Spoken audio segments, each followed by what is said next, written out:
Welcome to the Side Action Podcast, the sports gambling show that covers everything in the world of sports betting from A through Z. We'll cover the four major sports, as well as anything and everything in between worth some action, and will increase the size of your bankroll. And here we go. Welcome to the Side Action, episode 91, Super Bowl edition, episode 22 of season 3. I am Jim Weglars, a.k.a. Wegs. You can follow me at Wegspool on Twitter and Instagram. And this is Steve Roberts, a.k.a. Action. You can follow me on Twitter at 31sroberts. Follow the podcast at Side Action Pod on Twitter and on YouTube. So, Action, we got the big week here. I mean, you had a week off of, I'm sure you were betting college basketball, but, it's the last week of football. I'm sure you bet on the Pro Bowl. Oh, that didn't happen. Whoops.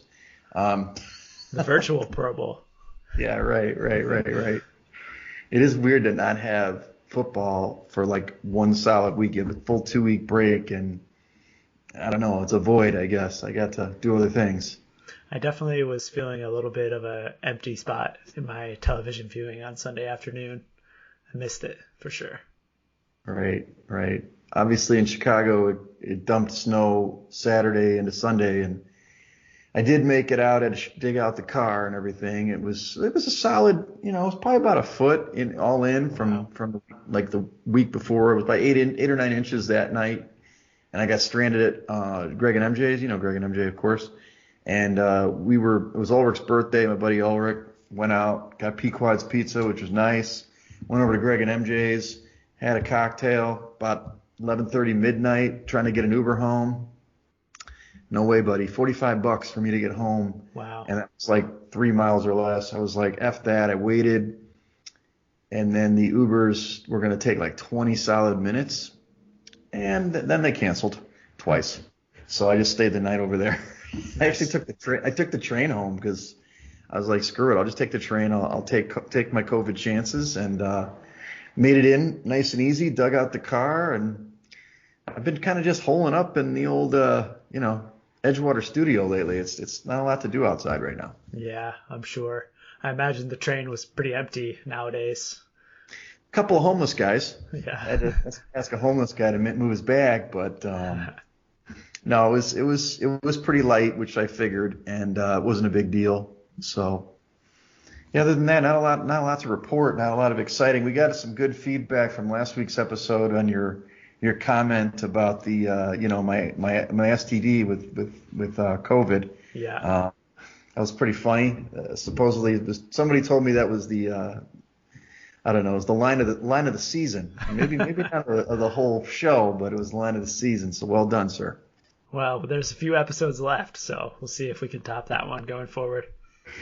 Yeah, I am tonight. I'm full disclosure. I'm going to draft one of my COVID stories on the Wegs pool about dating, because I've got a couple in the hopper that have been stewing in there. I've just been busy with some stuff, so ready to go. All right.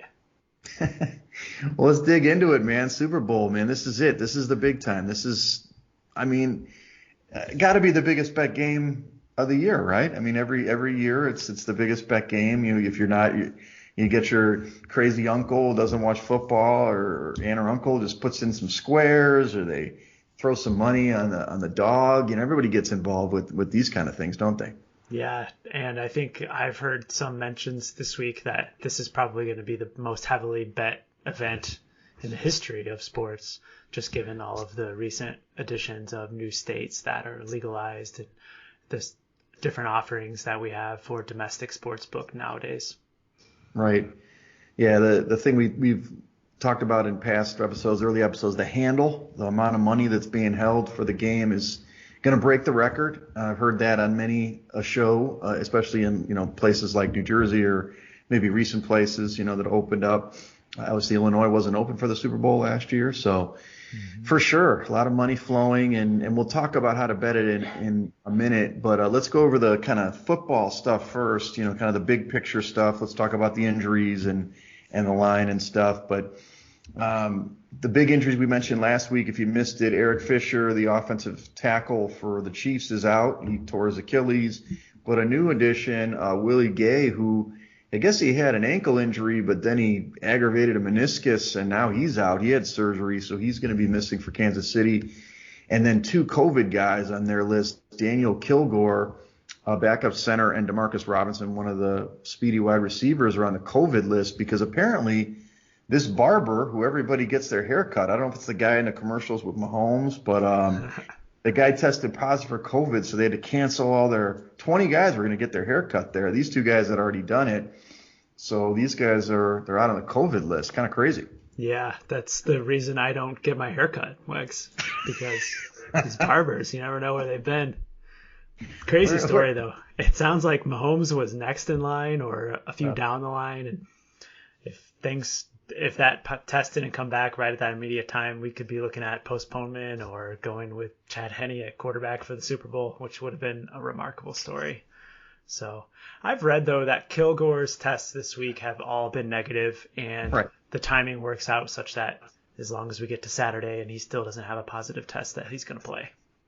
Yeah, it's contact tracing, so he's okay. And they've got a slew of wide receivers if Robinson can't go, so it's not a big deal. And speaking of that, you got Sammy Watkins did practice in a limited fashion with his calf injury. On the Bucs side, they had some injuries that were questionable, but now all of them seemingly are practicing. You got Jordan Whitehead, the free safety with his shoulder. He did limited practice in a limited fashion. Antoine Winfield, the strong safety with his ankle, also limited. A couple new ones on the list, though. JPP, he popped up there with a limited knee injury, as well as Levante David, in a limited fashion, and Cameron Brate, the tight end, his back. So those guys all practice in a limited way. Check out those reports as we go. Not sure if any of those names interest you if they don't make the game. What do you think? Yeah, Levante David is also a defensive player, linebacker, I think. So middle linebacker. You add him and JPP, just more injury question marks on that Buccaneers defense. And I think we touched on it a little bit last week. That matchup between the Bucs D and the Chiefs offense is really going to be the biggest one in this game. So I think those certainly raise my eyebrows a little bit, very much along the same lines that Eric Fisher, the offensive tackle for the Chiefs, do. Again, another piece missing on that matchup. Right, for sure. So, we'll just kind of go over generally how you can bet the Super Bowl and then talk about kind of maybe some more of the topics around how to handicap this game. So for people who are listening for the first time, I'm sure there's going to be like 1,700 people listening for this episode. Most people don't look at this. I mean, during the season, we don't look at it as much, I guess, the money line, which is basically just picking the winner. And in this case, the numbers are kind of sliding around. It depends. It's anywhere, obviously the favorite's going to be, you're going to have to pay a little bit of a premium to do that. So in this case, Kansas City's anywhere from minus 160 to minus 170, depending on the shop. I've seen it as low as 162. It's at 167 here at Rivers in Illinois. And then Tampa being the dog, they're plus money. It's like plus 140, plus one, around that number, plus 135 to plus 145. So, for a lot of people, they do bet the money line for the Super Bowl because it's simple and they don't know. And it seems like what I've heard is a lot of people bet the dog because they will see the plus sign. But maybe you can explain to people again the maybe disadvantage of doing that in terms of an odds perspective. Well, I mean, the disadvantage from the favorite side is that you have to lay a pretty heavy price for Kansas City. In that case, $1.62 would only win you $1 back. Mm-hmm. And on the flip side, I think a lot of Joe Public will look at betting the underdog, as you mentioned, because they see that plus number in front. And you could bet $1 and win $1.40 if Tampa Bay wins the game.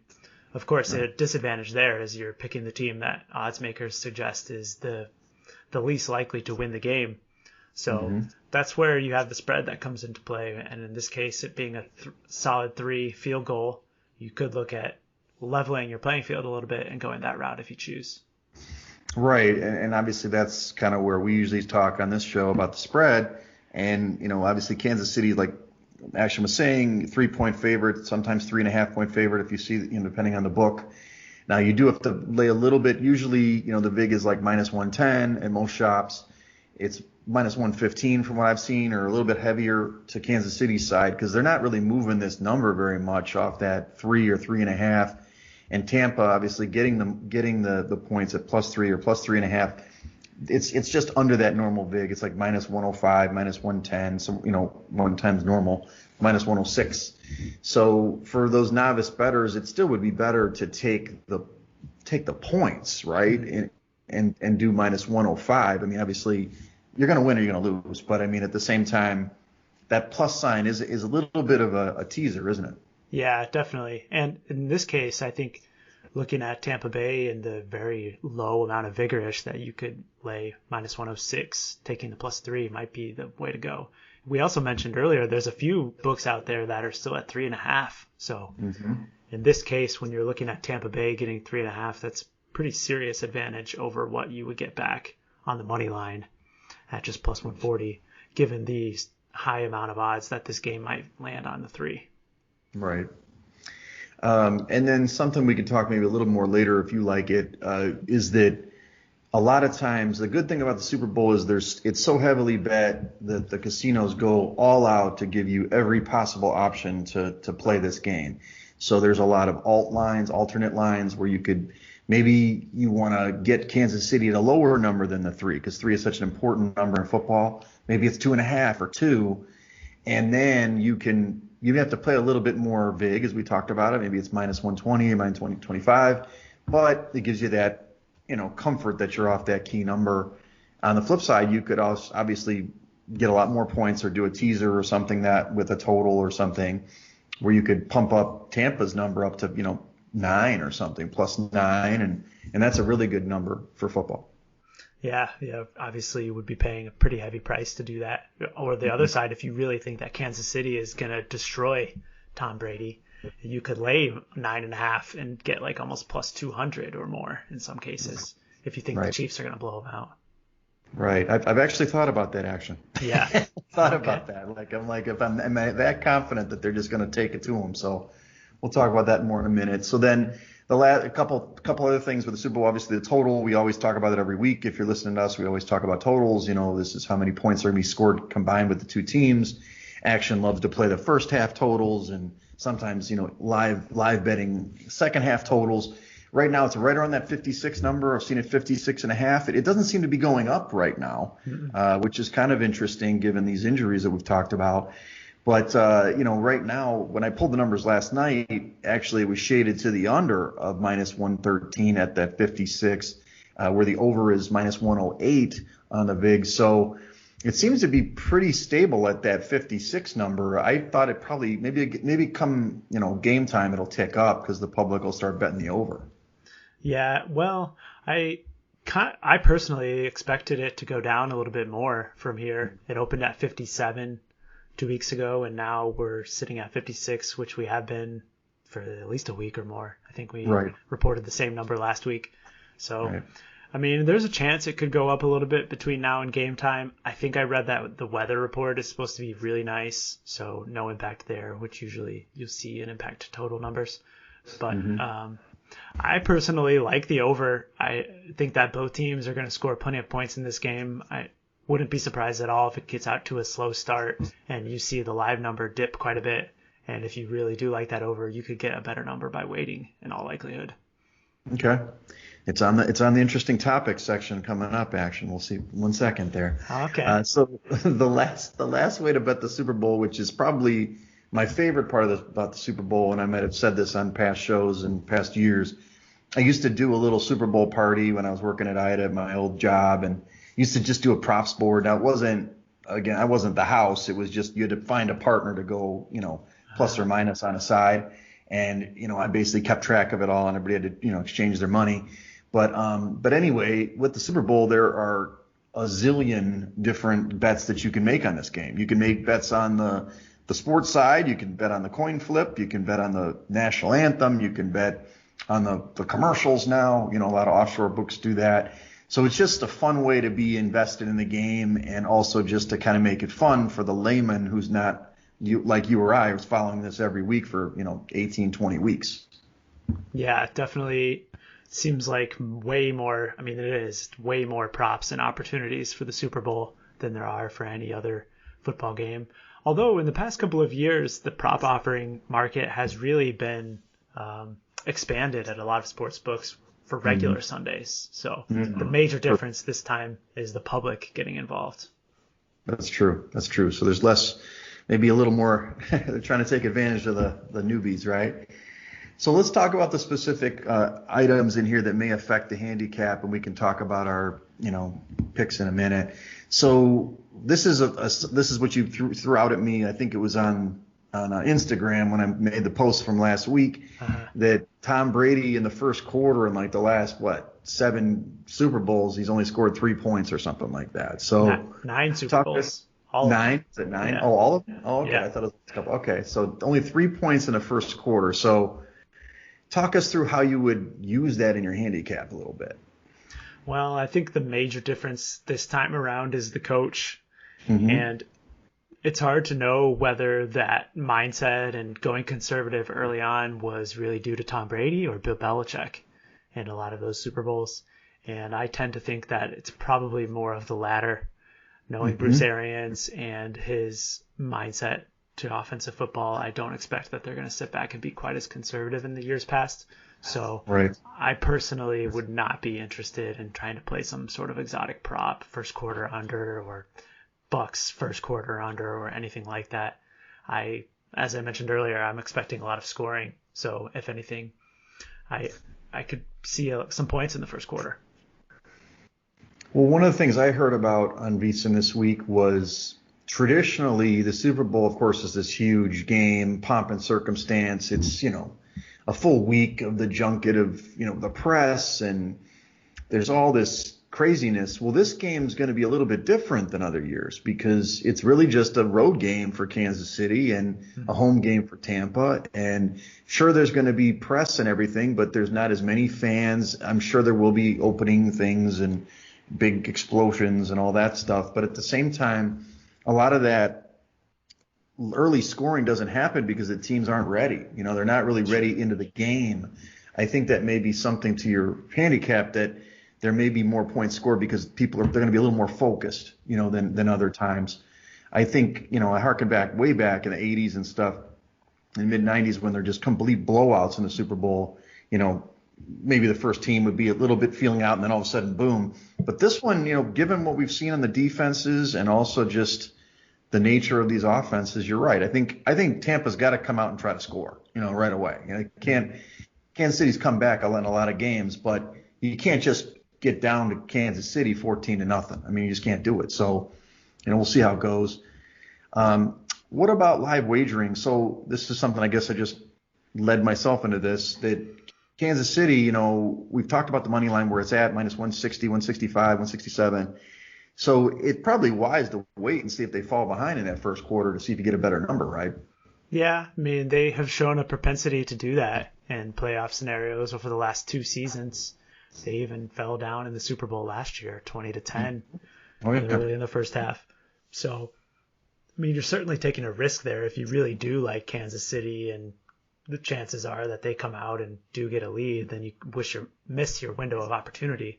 But I mean, if you think that Tampa Bay is going to come out hot, you certainly could wait and get them maybe close to pick 'em or even an underdog early in the first half.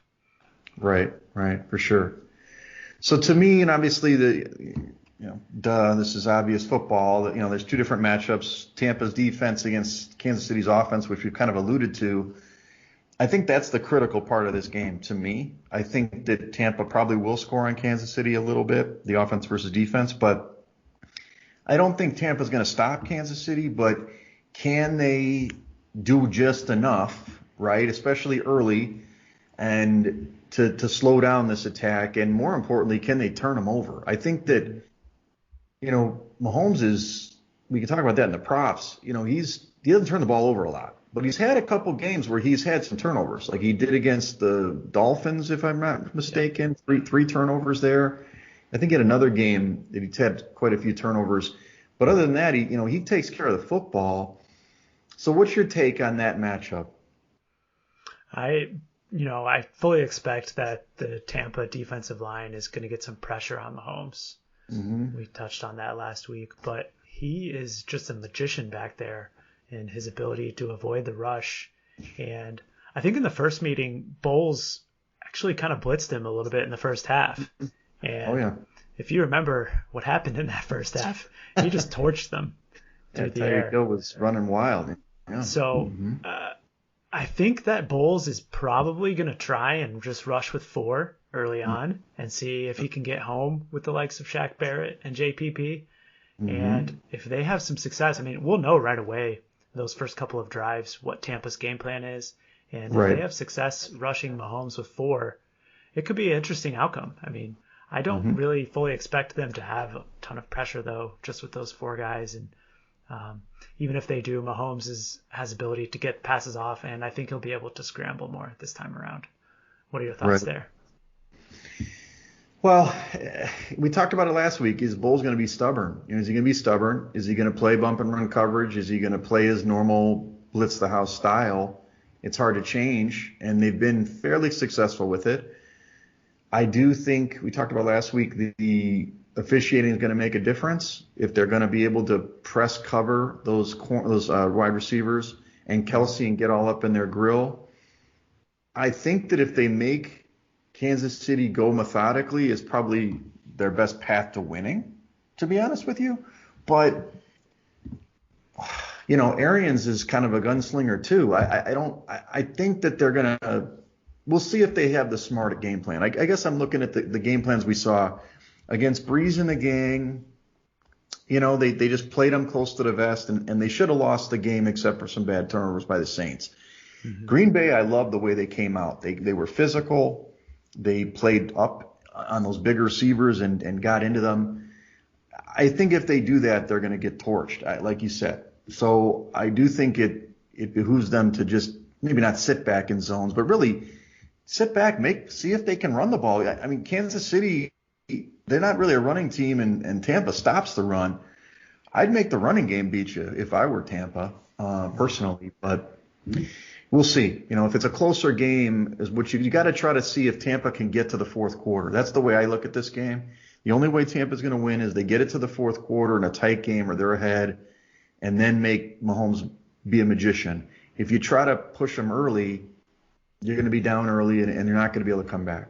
So that Tampa Bay rush defense is number 1 ranked. So I don't believe that Kansas City is going to have a ton of success running the ball. I think that Reed will probably look to go to like the short passing game. You're going to see a ton of screens and those little wide receiver bubble screens that they love to run. But I think, that lends itself to a little bit more clock stoppages as well. And on the flip side, I think that Tampa is going to look to run the ball a lot early on. You're going to see Fournette get going and probably the backup running back as well, Jones. So what do you think about that matchup on that side? Well, Kansas City has done really well both against Buffalo, who doesn't run the ball, but they kind of stopped the Browns' attack on the ground. So it's kind of weird to say this, but I would actually try to make Brady beat you. I would try to stop the run. And I think that unlike Bowles, Kansas City doesn't blitz a lot. I mean, they blitz some, but they don't blitz the house. They don't put their guys on islands. So I think they're going to try to make Brady, which, he's an accurate thrower of the football. But, they're going to try to make him throw underneath and take, small pieces instead of going for the big play, which, guys like Evans and Godwin, who's been a little bit rough in the playoffs, they can hurt him deep. But I actually really like the Kansas City defense against Tampa because I don't know if they're a great running team. I know Jones has had some big games. Fournette has been good in the playoffs, but I actually think if they run Jones, it'd be better. I think he's just a better, I know that Fournette was a higher draft pick, but this year he's run the ball really well. But I actually think Kansas City's going to stop the run. That's what I would do. I'd make him stop, and it's kind of weird to say make Tom Brady beat you, but he's looked great. He has looked great, but hey, we've got a lot of ball hawks back there who can make plays, and they did survive the turnovers against Green Bay, but normally if you turn the ball over that much, in Brady's case, they lose. So that's what I'd make them do. I think the Kansas City secondary is probably the superior unit out of these two teams as well, if you're comparing secondaries. Yep. So I think if they focus on stopping the run and kind of leave those 4 guys on an island out there, they'll be able to hold their own against the Buccaneers receivers. I agree. I think it behooves them to try to, hurt without Gay in the lineup. It's the Brate-Gronk matchup that is going to be the one that they're going to have to exploit. Because I agree with you. I think they can, given that Evans has been on and off the injury report and Godwin hasn't been great, you're going to need that secondary slot. I mean, maybe Antonio Brown or you need that Gronk, third receiver to really produce. So, I guess before we get into the props and the fun stuff, I mean, obviously I'm leaning towards Kansas City. It's hard for me we talked about this. Tampa in my index is higher. It's mainly because of their defense, because their defense is better than Kansas City's. But I like the way Kansas City's played in the playoffs so far defensively. And this is kind of what they did last year. They were able to just play a little bit better, and then the offense is there. But I disagree with you the points. I think it's going to be an under game. I know I always do that. I'm an under guy in the playoffs, but I kind of feel like Tampa's going to try to do a little more ball control. And Kansas City, if the game plays out the way I think, Tampa's going to try to make them beat them, piece by piece instead of going deep. There's not going to be a ton of big plays. There's going to be big plays, but it's not going to be a track meet, I guess is what I'm saying. I don't think Tampa wants that. Sure. Yeah. I think even Arians would agree with that point. Definitely. Right. And, the other thing I wanted to mention is Tampa Bay is not going to be able to win this game kicking field goals too. So the red zone on both sides is going to be extremely important. Getting into the red zone and scoring touchdowns. You may see some 4th down attempts in this game. At least I hope so. So it's really may come down to that, whether or not the total hits. Right. So personally, we talked a little bit before, I have not a heavy liability, but whatever. I bet on the Chiefs with a buddy of mine, straight up $100. I get the Chiefs, you get the field. And so obviously that's top of mind for me. And then, of course, I have a futures ticket, not a big one. I think it's 3.5 to 1 or something on Kansas City to win. So I've been trying to figure out a way to get some money on Tampa. I mean, plus 3.5 would be good, but I was thinking about doing that teaser we just talked about, like the 9.5 for Tampa, and maybe tease the total up too as well. Just play the safety zone. If I get up to 62 instead of 56, and then hopefully I can win on both ends, but hard to say. Yeah, that's not a bad play. So you would take Tampa up to 9.5 and the total to 62. That's right. That's the way I'm thinking about it. I haven't done it yet, but I'm thinking about approaching it that way. Yeah, you could also look at some props, get creative too, to try to get a little bit more action down on the Tampa side. We have to, once we get into that section, see if any of them really would correlate well to a Tampa victory. Right. But what about you? You've already got money on Kansas City, right? I do, yeah. I also have the plus 350 ticket. I think we made them right about the same time. Right. And I took the Chiefs right on the open at 3 minus 110 just because I expected it probably to trend towards 4. So I'm sitting on that one as well. And then here in Michigan, with all these new operators, we're getting odds boost offers left and right, as I'm sure you're used to. So I've added a few more Kansas City tickets at plus money. I think Twin Spires, I just got an email today, is offering plus 120 on Kansas City. So I see no reason why not to add at those numbers. Sure. Why not? Well, let's talk about these props. There's only a million of them. We don't have to talk about all these, but I pulled a bunch. And so kind of generally speaking, I broke them down into player props, which is, obviously based on individual player performance. And then obviously there were some just kind of interesting game props, kind of weird stuff. And then the fun ones, kind of the silly ones. So are any of these interest you off the bat? Or you already have some money either on the Brady or Mahomes passing props or any of these first touchdown props? I typically do not have interest in the first touchdown props. I think, general PSA, if you're betting props, you typically want to try to find ones that are only have 2 outcomes, either yes, no, or over, under, because it's very clear to you what the book is hiding from you when you compare those 2 odds on either side. Usually they're going to take about a 10% cut in the middle, which is pretty fair. But on those multi-outcome markets like first touchdown scores, if you do the math on them, you can see that the books just totally rake the bettors because they're taking upwards of like 40 or 50% in some of those markets. So typically not going to find value there, although they are fun. But having said that, I do in the quarterback markets here, I did take a Tom Brady interception. I think knowing how good that Kansas City secondary is, that's one prop that I'm interested in. I took minus 150. I see you have minus 190 up here, so certainly can shop around on that one. Right. Yeah, so just so people are aware that what it said is that Brady interceptions, like Action talked about, the 2 outcome bet, which is smart, over or under, and it's just set at a half of interception, right? So if he throws one, you win if you're on the over. If he doesn't and you go, the under, you win on that way. So in general, I think savvy bettors or something are okay laying the extra vig, right? The minus 150 because it's the more likely outcome. And that's the kind of thing that we've talked about before, where as you look at Mahomes, he's under the half interception at minus 167. It's a little rich for me, but I get it. He doesn't turn the ball over, so it makes sense. And so good for you getting the minus 150 because, when I posted it last night, it's 190. I'm like, Action. He's always ahead of the curve. So you never know. I mean, chop around on that one. But back to Mahomes, I mean, that's tough. And he's only thrown 4 all season. But you never know. A tipped ball or something fluky could happen, and you could lose out on a pretty heavy bet there. Right. Yeah, and, on the flip side, Mahomes is touchdown one, which you're on this one, over 3.5 or over 2.5 is minus 155. So I mean that's interesting that it's that heavy. Under the under numbers or the plus numbers, the ones that are trying to entice you, the under 2.5 is plus 125. So you got which one did you do, the one minus 155?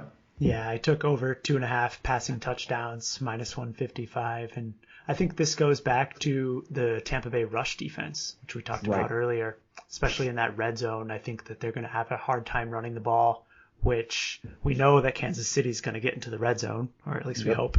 And I think you're going to see Mahomes having a lot more passing attempts in that area. Yeah, no, I agree. He's definitely going to throw the ball. And I mean, he could get that in the first quarter. Yeah, if they replay the first game. Whereas Brady's passing touchdowns, it's 1.5, and that's over 1.5 is minus 230. So that's a steep price. You'd have to really hope that they get some rushing touchdowns if you want to do the under at plus 180 on that one. I thought the yardage numbers were interesting though. I mean, Brady's basically at 295.5, whereas Mahomes here it's 325. I saw on an ESPN show it was 330.5. So maybe that over on 325 at Rivers at minus 112 is a pretty good number. Yeah, I certainly think that Patrick Mahomes is going to throw for a lot. I heard on VSiN earlier this week, the Westgate opened him closer. Maybe it was Will Hill, one of the two. They opened it closer to 300, and that obviously got bet up pretty quickly. Yeah. Right.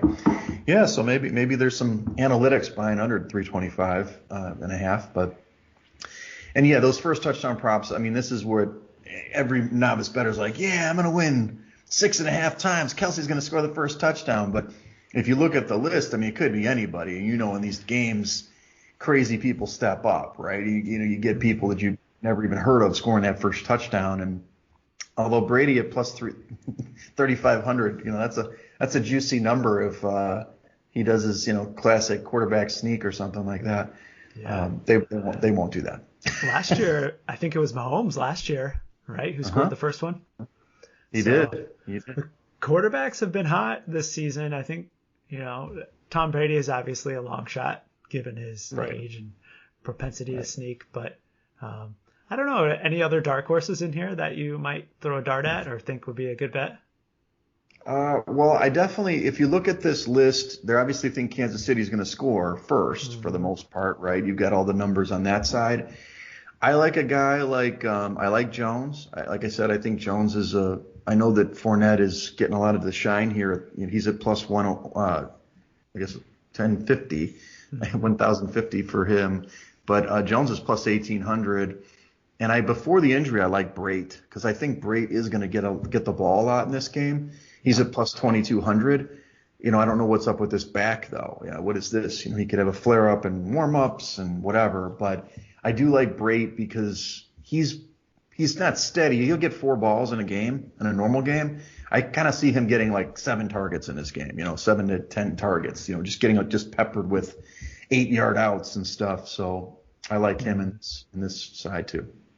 Yeah, I mean, initially I was going to be looking at some Gronkowski unders just because he has not really been any part of the passing game, especially lately. But much like you, this Cameron Brait injury has me backing off of that market quite a bit. Right.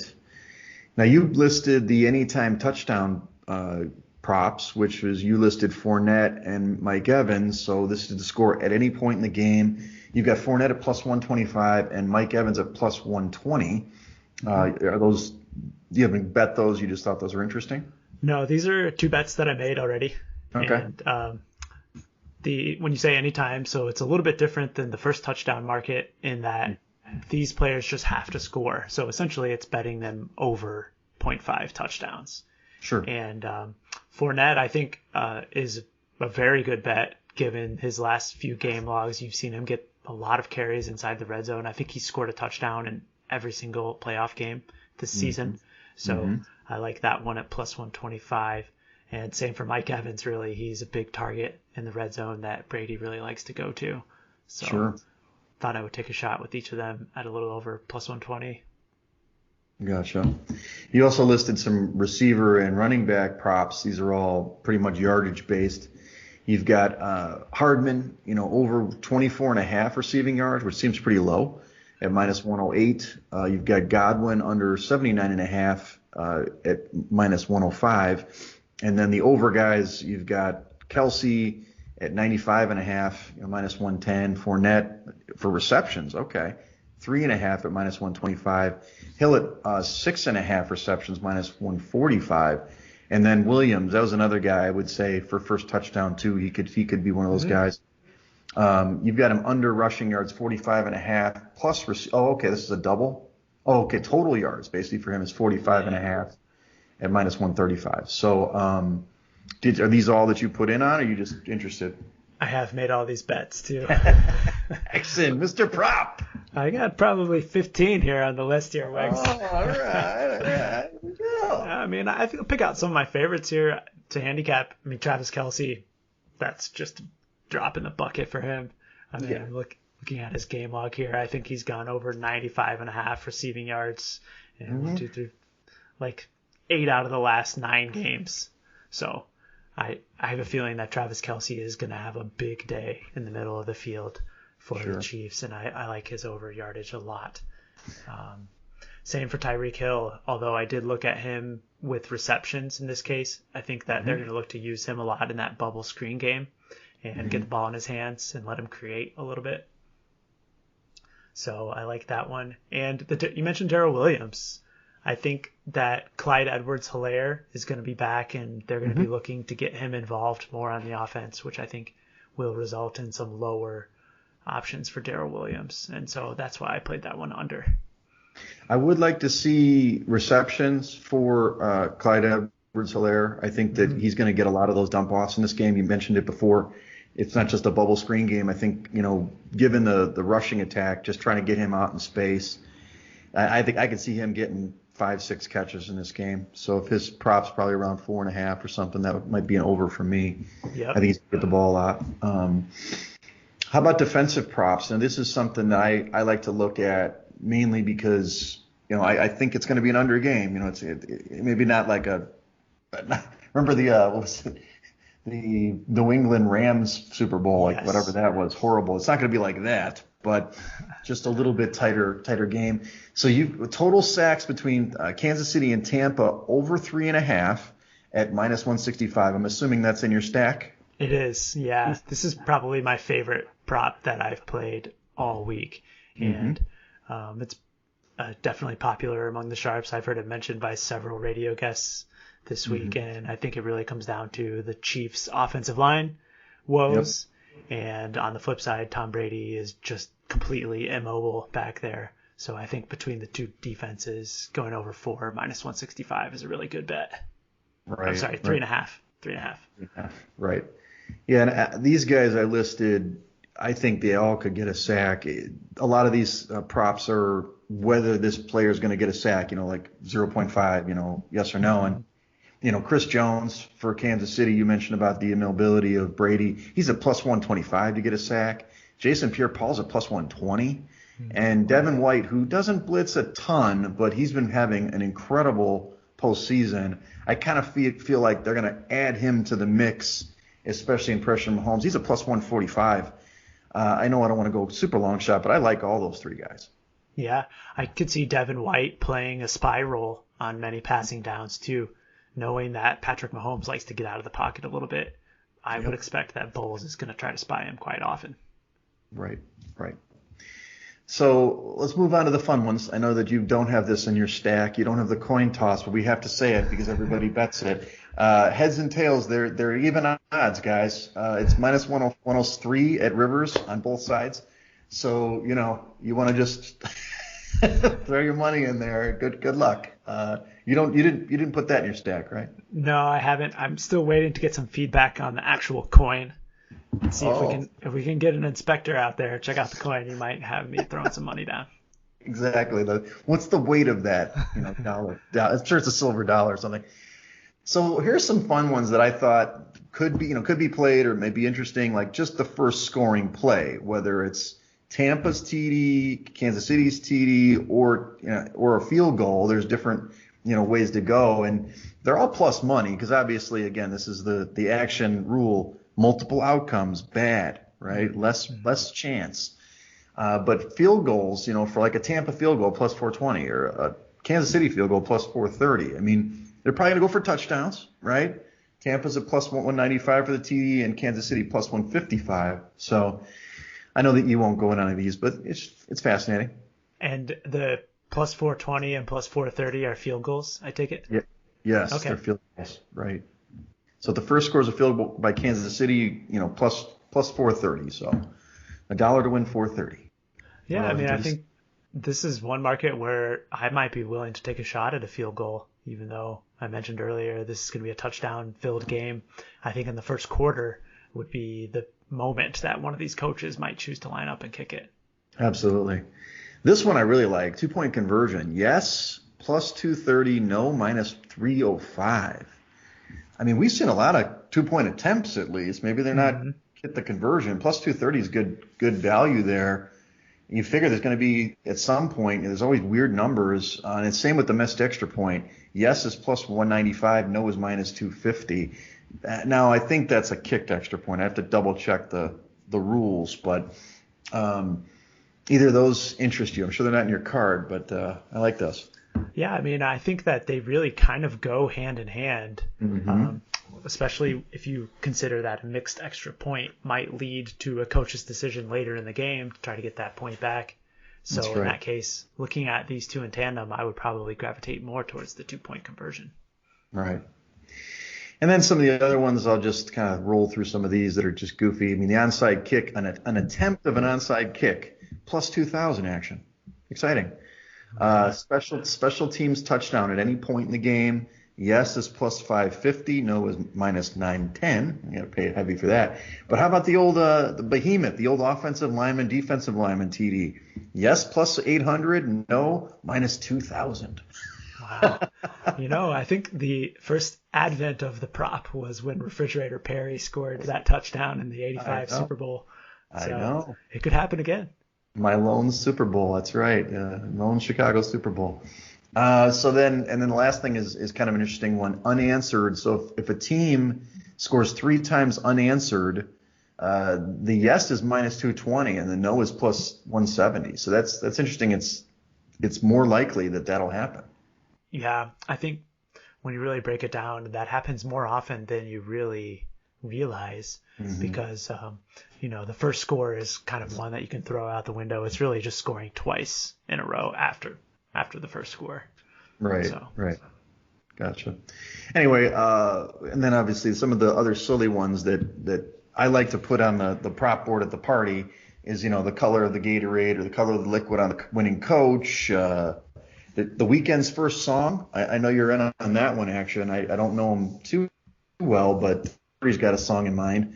There's some advanced information. Maybe we can win some money there. Yeah, I mean, Melissa and I were talking about this over lunch today, and I searched. I couldn't really find the market. I had heard about it and read about it, but I personally wonder if by today there's been a leak and it's been taken over from the offshore markets. So could be. Yeah, I saw it on Bet Online originally last week. Okay.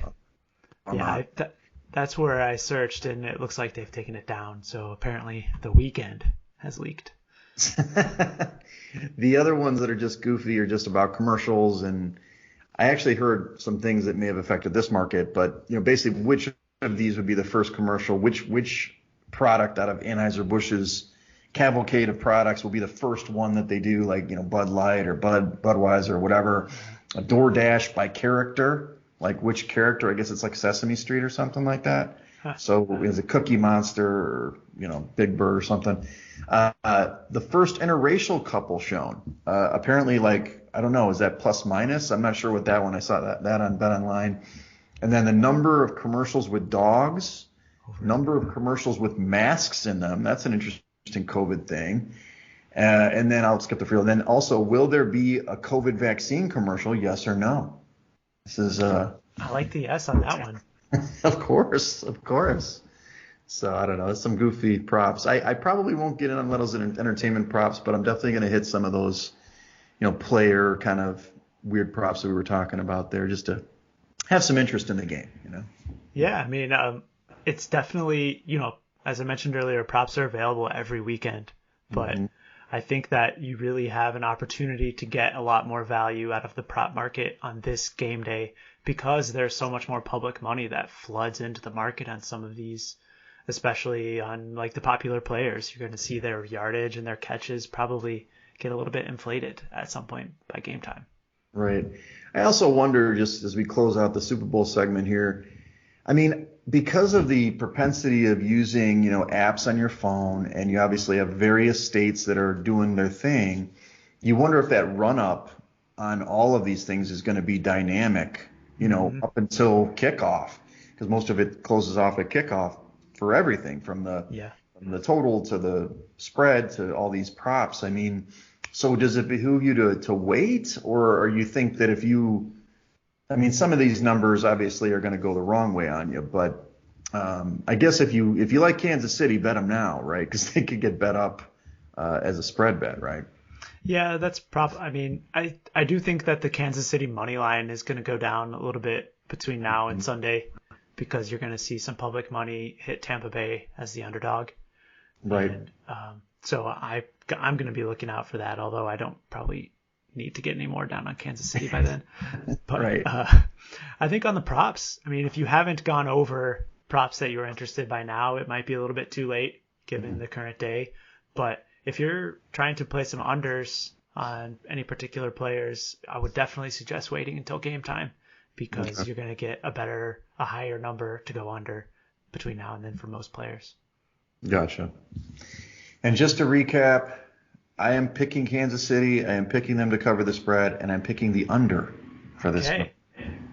I am going to take Kansas City and the over 56. Okay. But you would definitely lay the 3.5, whatever it is. Yeah, I definitely would not lay 3.5 at this point. Just looking at my screen here, there's a lot of threes. So, sure. You could wait it out. I know at Rivers you said it's still 3.5. You could wait it out, see if it drops, or just take the money line. Yeah, or do an alt line. Sure. All right, well, that's Super Bowl, guys. Good luck on that one.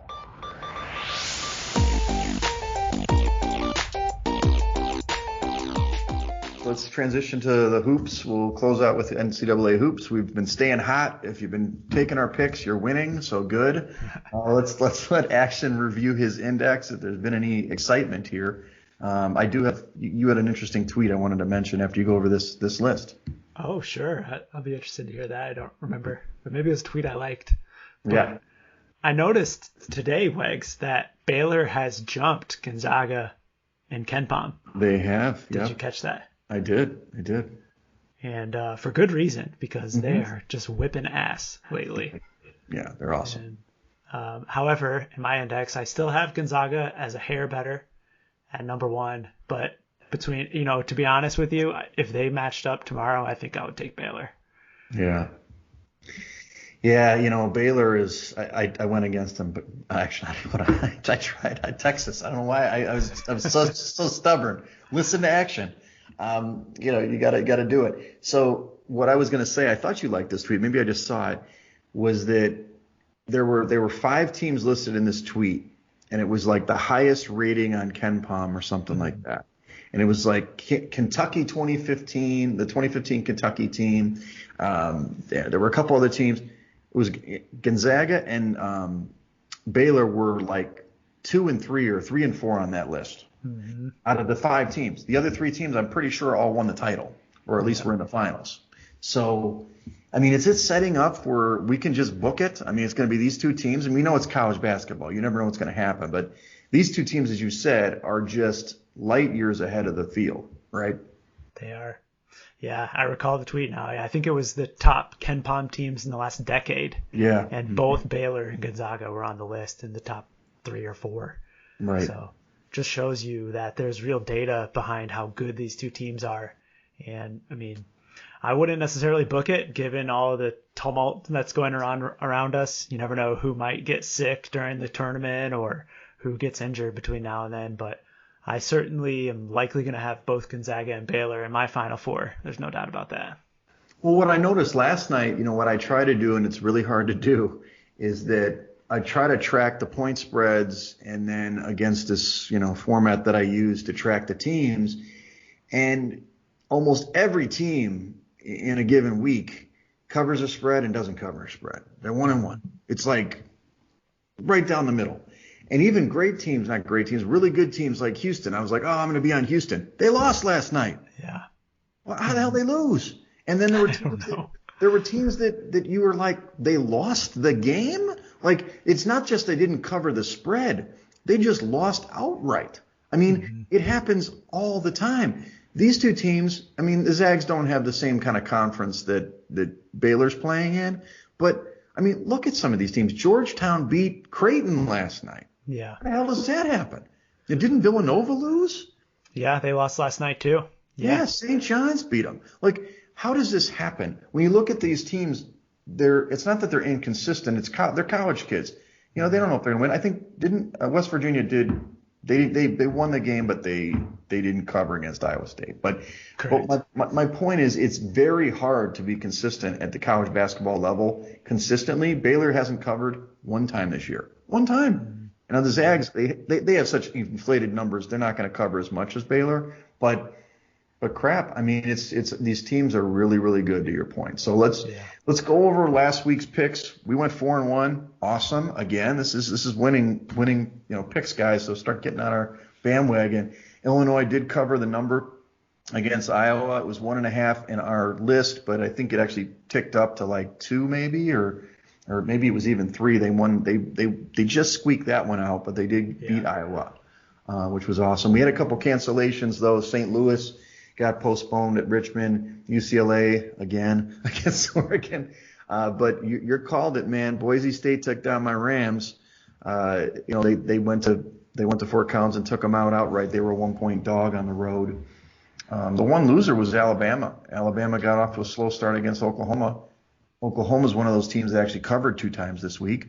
And without their leading scorer too. That was the crazy part of that game. I think we were on the right side of that number. It closed at like Alabama -4 or something. And just another instance where the team just didn't show up. Right. And then the Vols, that Tennessee took care of Kansas. That game wasn't close. They just pounded them in the ground. So Kansas, we'll talk about them in a little bit. And then, your call, I listed it as a win because I know you bet on them and you told America to take -5 against Texas. That game was close. The game was close. And then all of a sudden Baylor just turned on the Jets. I mean, I think Texas was up 47-45 and then they lost by what? I don't know, 14, 15 or something? Yeah. Another cover for Baylor. Yeah, I think it was 13-14. Yeah, just pounded them. Just can't get in their way, Wags. Even if the numbers point the other direction, I'm not stepping in front of Baylor. I know. Well, we'll talk about them in a minute again.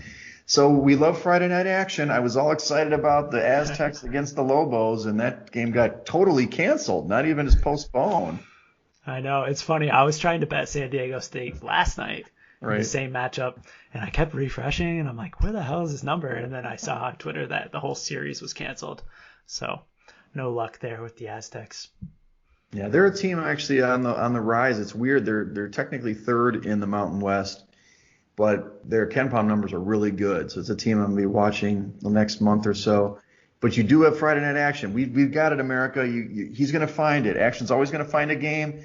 Cleveland State at Oakland, everybody. Yeah, Cleveland State -1. What are we talking about here? There's a couple of Big Ten games tomorrow night, but who needs the Big Ten? Yeah, You got the Horizon League. that's Here. right. A local matchup, Cleveland State traveling here to my county, Oakland County, here in Michigan. Nice. And Oakland is a team that I've been betting against quite a bit this season. And to be honest with you, they beat me a number of times. They are 12-5 against the spread. I'm sorry, 13-8 against the spread, Oakland. However, when you dig a little bit deeper, they haven't been quite as good in conference play. Only 9-5 against the number. And this Cleveland State team on the other side is 11-3 in conference against the spread. Nice. So a team that is in first place in the Horizon, and I have full expectation that they are going to dominate the glass, which is one of my favorite metrics to look at. It They is. are 89th in offensive rebounding, and Oakland is one of the worst teams in defensive and Division I at defensive rebounding. So that's really the extent of my handicap. Cleveland State does play a pretty good defense, so they've got that going for them. And I like them to get a victory. I think it's -1. I double-checked this. It's an actual spread. So we'll Okay. lay the 1 point tomorrow. Lay it on the Vikings. Let's do it. Vikings. That's right.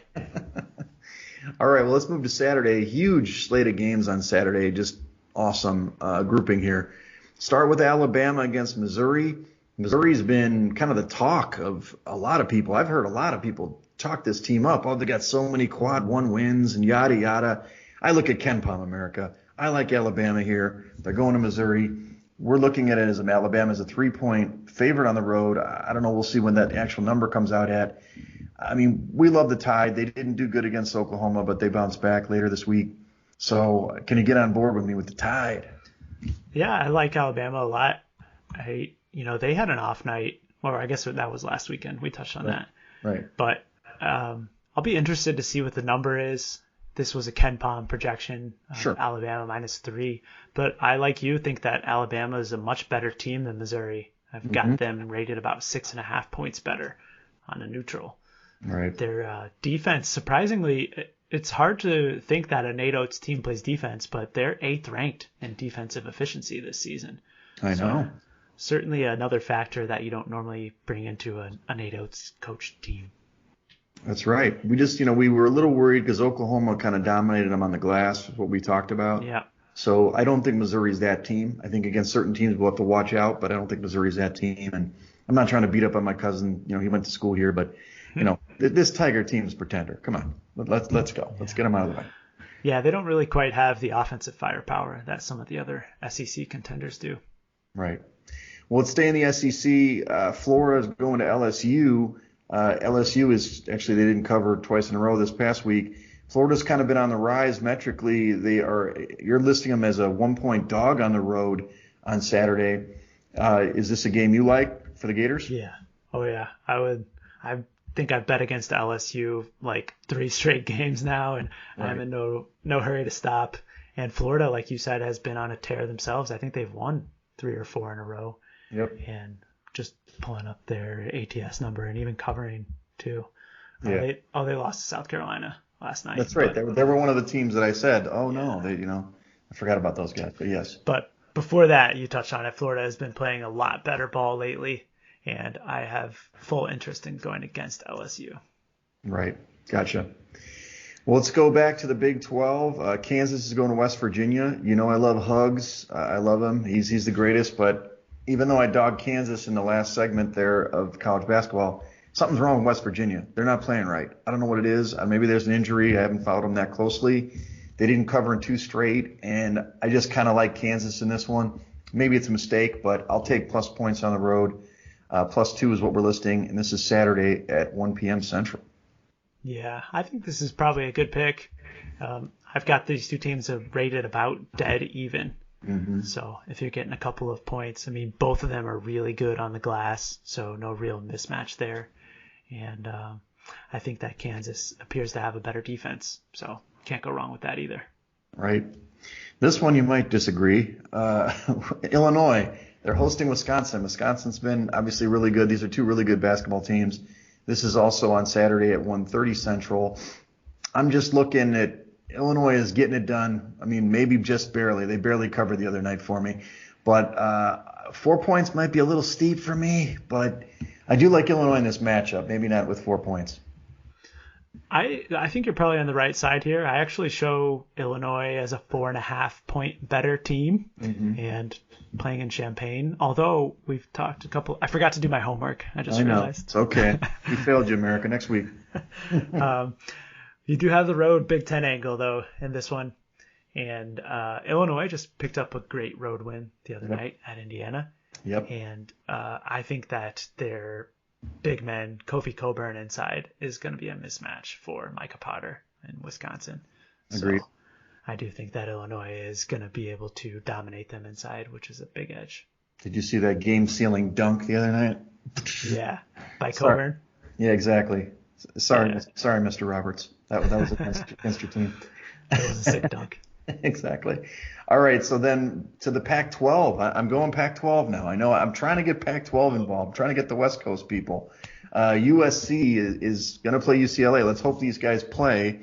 It's the Battle of LA.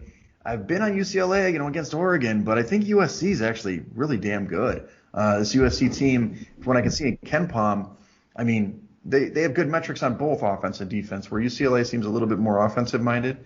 So -4 seems like a big number, but I might lay that one.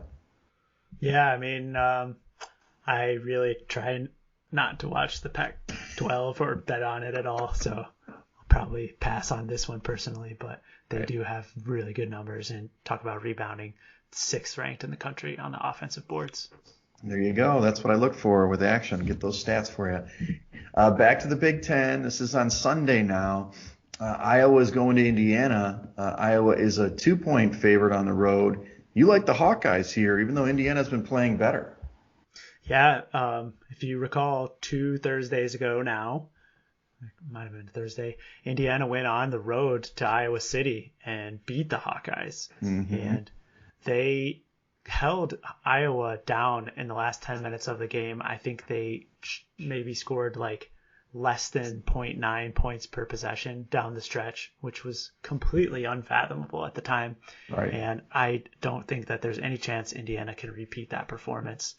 And this one is also a big motivational play for Iowa to go into Bloomington and get that revenge W. Gotcha. So, all right. They're a far superior team than Indiana. Right. I know. Even though Indiana's moving up in the metrics, I'm just telling you that. Not to Iowa's level, but still. All right, so here's the weekly Baylor pick. Baylor going to Oklahoma. Can Oklahoma be the team that covers against Baylor at home? Baylor, you're listing as an 8-point favorite at Oklahoma on Wednesday, the 11th, next week at 5 p.m. Central. Seems like a makeup game given that time. So Oklahoma's been playing ball, man. I'm not going to get in front of them per your recommendation, but you still all over Baylor here? Man, this one is really tough, I got to be honest, because I like Oklahoma, and out of all of the teams in the Big 12, I think that they're the most hard-nosed and actually compete night in and night out. Watch them play a few times, and I think that they're the one team that can probably run with Baylor a little bit.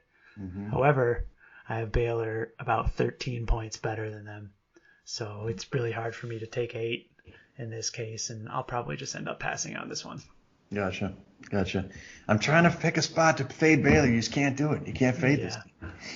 I think this is the only one. I mean, God, they're not going to play they've already, maybe West Virginia, but I don't think West Virginia is in that class. So, yeah, we'll see. You never know. I mean, you could get close to double digits possibly. At some point, these Baylor numbers are going to get out of control, and there is going to be a chance to go against them. Right. All right, last game back to Florida. Boy, we're loving Florida this week. The Gators are going to Tennessee. You know, we know how good Tennessee is on defense, but we've talked about Florida.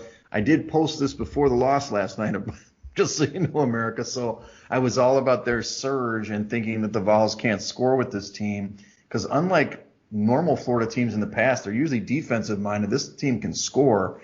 So if I'm getting 4 points at the Vols, I might take that action. Oh, you're gonna go with the Tennessee side.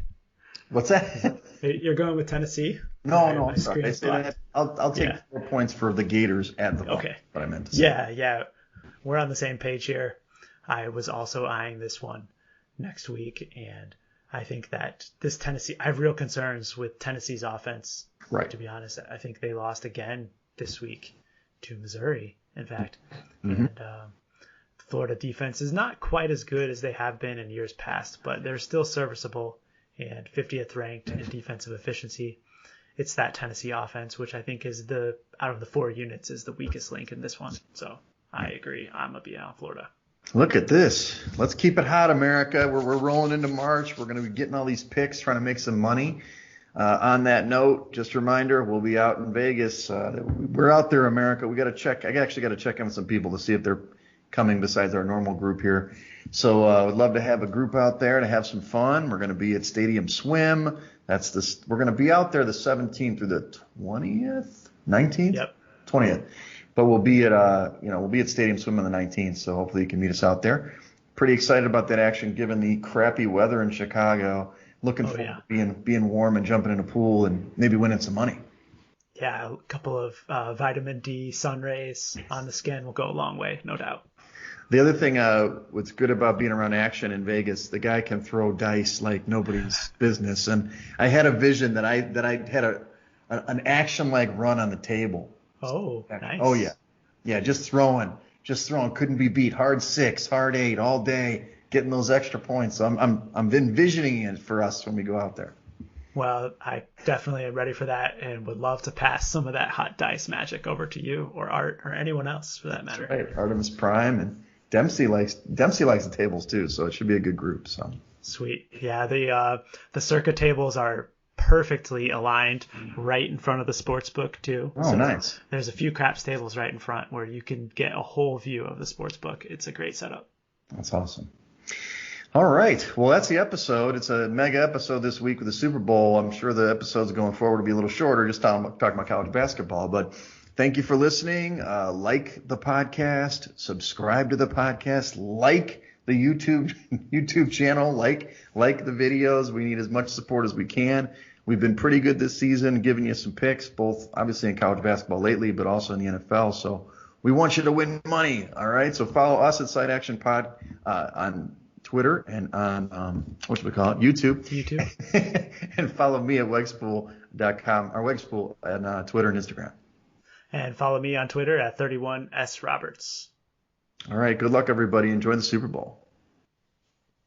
That's a wrap for this episode of the Side Action Podcast. We appreciate all of your listens and thank you for joining us. We'll see you all again next week on Thursday for some more hot picks and side action.